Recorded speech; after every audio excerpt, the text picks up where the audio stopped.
दोस्तों, आपने किसी ना किसी कोमा के पेशेंट को जरूर देखा होगा, लेकिन कई लोगों को ना तो ये पता होता है कि कोमा क्या है और ना ये पता होता है कि कोमा जैसी स्थिति में आखिर कोई इंसान कैसे पहुंचता है। पहले जानते हैं कि कोमा शब्द का क्या मतलब होता है। दोस्तों, कोमा ग्रीक लैंग्वेज से लिया हुआ एक शब्द है जिसका मतलब होता है गहरी नींद। इसमें मरीज का दिमाग काम करना बंद कर देता है और इंसान एक अनिश्चित समय के लिए सो जाता है। वो इस गहरी नींद से कब उठेगा, इसके बारे में साइंस और डॉक्टर्स के पास अभी तक कोई जवाब नहीं है। वैसे अब ये सवाल उठता है कि कोमा जैसी स्थिति में कोई इंसान कैसे पहुंच सकता है। तो उसके पीछे वैसे तो बहुत सी वजह हो सकती है, जैसे किसी इंसान के सर पर गहरी चोट लगी हो। ऐसा अक्सर हमें रोड एक्सीडेंट में देखने को मिलता है।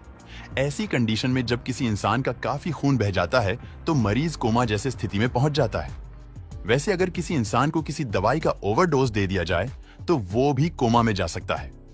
कोमा में गए इंसान का दिमाग किसी नॉर्मल इंसान की तरह काम नहीं करता, इसीलिए ना तो वो बोल सकता है और ना ही कुछ समझ सकता है, लेकिन उस इंसान का दिल धड़कता रहता है और उसकी बॉडी में कई तरह की एक्टिविटीज भी चलती रहती है। पर शायद आपको पता हो कि ये कोमा भी कई तरह का होता है और ये कितना गंभीर है। इसका पता हम ग्लासगो कोमा स्केल टेक्निक के जरिए लगा सकते हैं।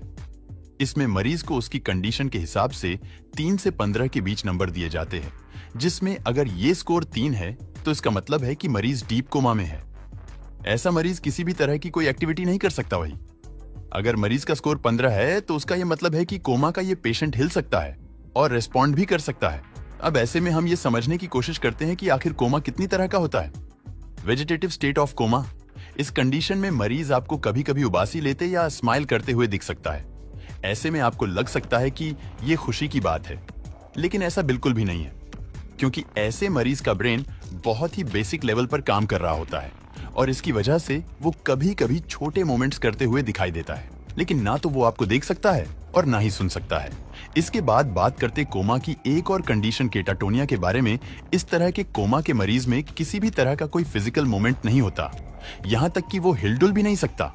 ऐसे में उसे सांस लेने में भी स्ट्रगल करना पड़ता है और उसे आर्टिफिशियल वेंटिलेटर की मदद से ऑक्सीजन देनी पड़ती है। लेकिन इसमें डरने की बात नहीं है, क्योंकि कोमा की ये दोनों कंडीशंस बहुत खतरनाक नहीं होती। लेकिन दोस्तों, कभी कभी ऐसा होता है कि अचानक किसी का रोड एक्सीडेंट हो जाता है और उसके सर पर गहरी चोट लग जाती है और उसका दिमाग काम करना बिल्कुल बंद कर देता है। इस कंडीशन को ब्रेन डेथ कहा जा सकता है, लेकिन उस इंसान के शरीर के बाकी अंग जैसे कि दिल का धड़कना, शरीर में डाइजेशन होना जारी रहता है। ऐसे में डॉक्टर्स पेशेंट्स के घर वालों को ये बोल देते हैं कि इस मरीज के बचने के चांसेस बहुत ही कम है। लेकिन कुछ केसेस ऐसे भी होते हैं जिसमें कोमा के मरीजों को कई बार होश में भी लाया जा सकता है। इस कंडीशन को स्ट्रांग एक्सटर्नल स्टिमुलस भी कहते हैं। इस कंडीशन में गए मरीज को मेडिकल इक्विपमेंट्स की मदद से होश में लाया जा सकता है।